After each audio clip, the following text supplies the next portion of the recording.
بسم الله الرحمن الرحيم وكلمة الله هي العليا.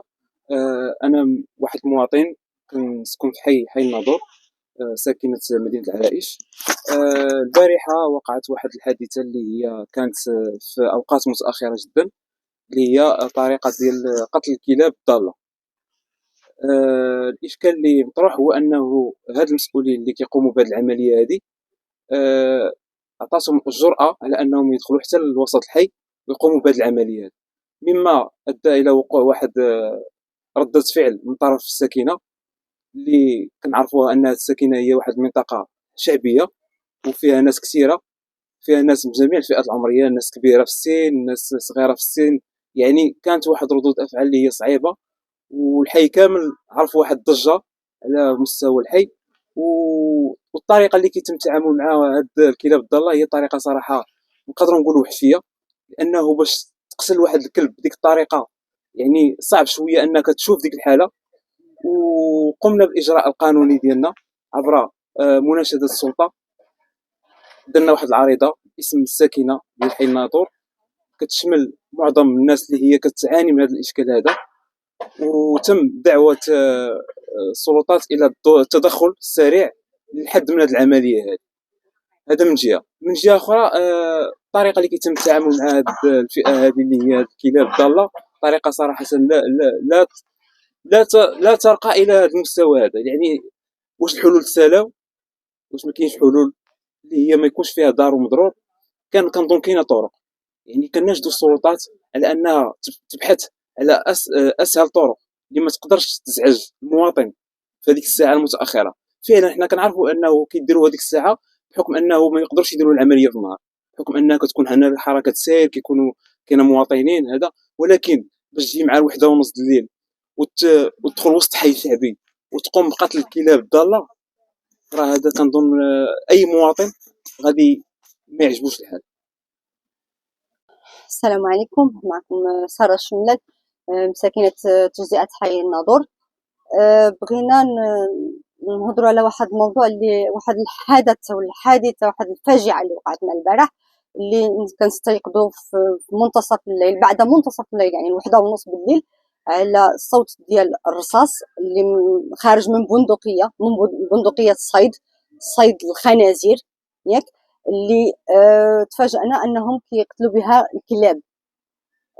الوغ ملي طللنا كنجبروا الجرأة اللي تجرؤوا علينا بها انهم دخلوا تبعوا الكلاب حتى الحومه، حتى واحد مجمع سكني اللي هو كما سبق الاخ اللي قبل مني وصرح انه مكان شعبي، حي شعبي ساكنين فيه الناس شعبيين، يعني الدار حدا الدار.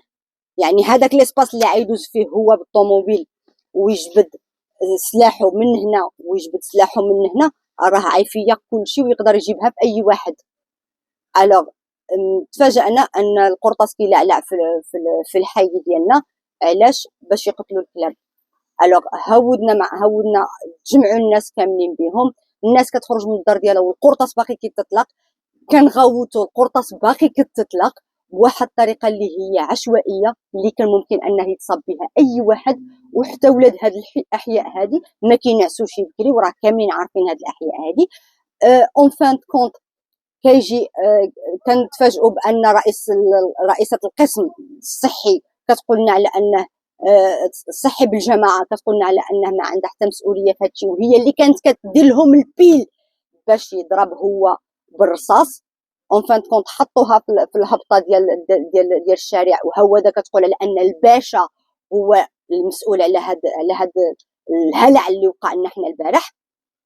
مني واجهناها على انها هي المسؤوله على القسم الصحي وكل شيء كيدوز من تحت يدها، تفاجأنا بان البوليس جايين، الامن الوطني جاي، وهي سلتت، يعني انسحبت، سللت بواحد الطريقه اللي هي بيت ما يديرهاش انسان مسؤول في مكان مسؤول، اللي هو ولي امر واحد الشعب اللي عطاوهم يدوزوا تما يجلسوا تما باش يحكموا علينا حنايا في نصايص الليل بجرة قلم، اننا نباتوا فايقين وولادنا يباتوا في الهلع. بنتي هذه ما بغيتش نقولها في التصريح اللي فات، 3 السراول اللي فزقت بالخوف.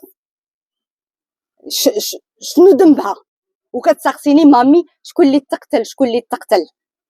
حيت هاد الكلاب كاملين ديالنا، كاملين حنا انا وحده انا مسؤوله عليهم، ويمكن راه باين مورايا هذا ديالي كنت كنخبعو اون فان كونط دازو لي من حدا الباب وقتلوه هو الاول. بغينا شي حل من هذا الشيء، عيينا من الهضره، عيينا من افلان افلان افلان. بغينا شي مسؤول، بغينا صوتنا يوصل للمسؤولين اللي هما قادرين على هذا المسؤول اللي وكلوه الامر ديالنا، باش مره اخرى نديرو بحسابنا. ها هي ماجه ديال 24 باش مره اخرى نديرو بحسابنا اللي غيشبر الامر ديالنا، يشبرو بسيريوزيتي، بواحد الجديه، بواحد المسؤوليه. اما اذا كان وحش ما عندنا ما نديرو به. البارح عشنا في واقع الرصاص، حسينا بخواتنا اللي في غزه كما قلت في التصريح الاخر، فريمون حسينا بخواتنا اللي في غزه اللي هما كيموتوا على والو. شنو داروا لكم؟ كاينه اتفاقيه من 2019 كتقول على ان هاد الكلاب هادو خصهم الملجا، خصهم اللي قابلهم، خصهم التعقيم، خصهم التطبيب، وخصهم الترقيم. فين هي الميزانيه اللي خرجت من 2019 مع من غنهضروا؟ مني كنمشيو نهضروا كيقول لك على انه حقه وهذا هو الحل، تنشوفوا حل جذري اخر. فبغينا الله يرحم بها الوالدين، عافاكم الا جات على خاطركم شي مسؤول يعطينا الحل الجذري اللي هو باقي عندنا مؤقت حاليا. وشكرا.